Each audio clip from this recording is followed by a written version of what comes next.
All right, today I'm going to talk about 3 things to avoid when buying an Airbnb property. Number 1, don't guess about cities regulations. Yes, there are some regulations about Airbnb. You probably heard about it on the news that says New York is regulating it, Los Angeles is regulating it, and so on. And that is true. And believe it or not, but this is a fantastic news about Airbnb investment because that limits the supply. And most people don't understand that when you know exactly where to find, in which zoning to find this Airbnb where it's legal within a city where there are regulations, then you strike gold.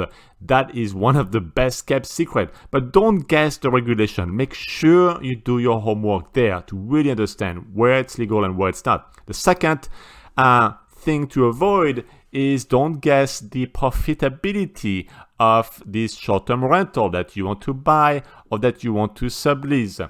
There are specific tools that you can use.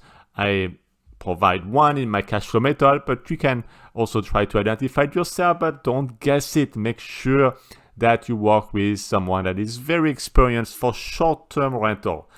The third thing that you need to avoid is, especially if it's your first property, don't buy too far for your first property. Try to buy a property within 1 hour drive from where you live so that you can really get on site if needed. This is not what I would do for the second or third property, but try to buy something close to home for your first investment so you can have a little bit more control and learning as well for this initial investment. So there are things to avoid, and when you know them well, you can actually focus on the right property faster than you ever thought.